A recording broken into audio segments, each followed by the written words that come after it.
Imagine a world where you can't buy a loaf of bread or sell what you own unless the system approves of you.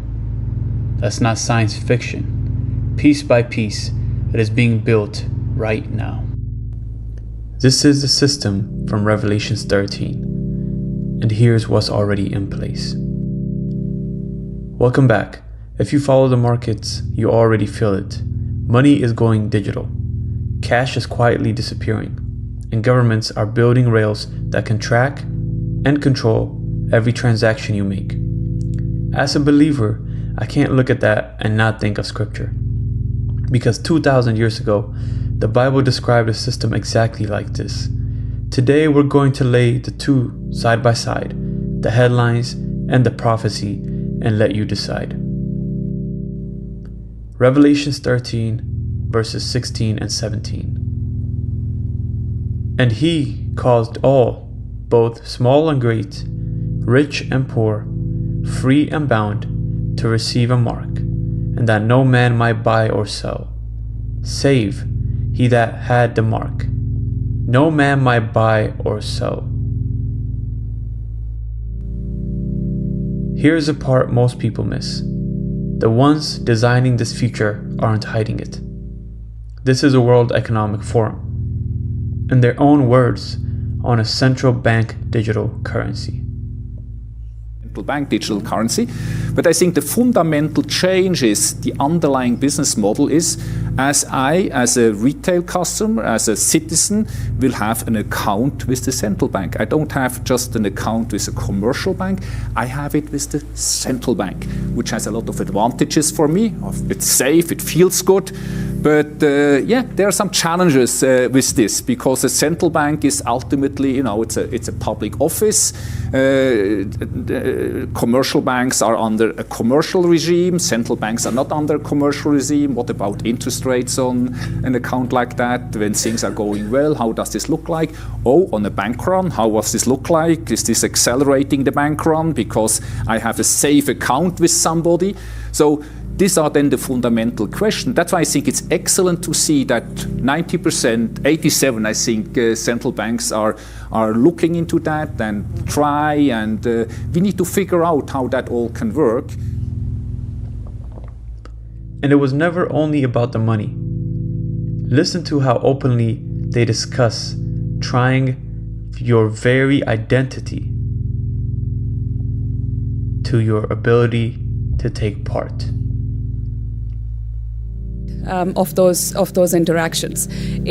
How we construct and use digital identities would determine how people are represented online, what opportunities they have access to, what or who is trusted online. So it's quite a foundational role that identity plays in digital economies and societies, and so one needs to shape it thoughtfully. There are a couple of areas that need our attention. One is to make sure that the opportunities associated with digital identity is distributed widely. So today we only have about 50% of the world's population using the internet. According to the World Bank, over 1 billion people do not have any form of legally recognized identity, thus excluding them from participating in the digital economy. And there are The Bank of Russia just announced their words that everything is ready for the widespread rollout of the digital ruble, a currency the central bank can see, program, and switch off. And Russia isn't alone. More than 100 countries are building central bank digital currencies right now. Here's my take. A digital currency isn't just convenient money, it's a dial. And whoever holds that dial decides what you can spend, where, and when. So how did a book written 2,000 years ago describe a cashless, trackable, permission-based economy this precisely? Here's a teacher walking straight through Revelation 13. People who were enslaved during that time, to receive a mark in their right hand or in their foreheads. and that no man might buy or sell save he that had the mark, or the name of the beast, or the number of his name. Here is wisdom. Let him that hath understanding count the number of the beast, for it is the number of a man, and his number is 666. A score is 20, so 60 is 60. So it's 666. So 666. So this is Revelation chapter 13. Without a doubt, this is taking place. This week, India's central bank revived a push to wall its banks off from crypto entirely. Think about what that really means. It isn't about protecting anyone. It's about control of the rails. If every legal way to move value runs through a system the state supervises, then permission becomes the price of participation. Control the rails, and you control the people who depend on them. Now put it all together. Their own words. This week's headlines and the ancient text. Once you see the pattern line up, it is very hard to unsee.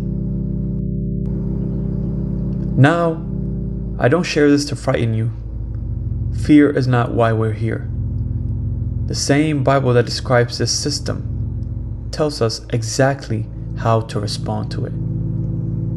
Jesus said in Luke 21, "And when these things begin to come to pass, then look up and lift your heads, for your redemption draws near." Look up, not down in despair, up in hope. The believer is never caught off guard by any of this. We were told, so watch the headlines, understand the times, but keep your eyes on the one who holds the future. If this gives you something to think about, subscribe. We track faith and finance together here every single week, and I'll see you in the next one. God bless.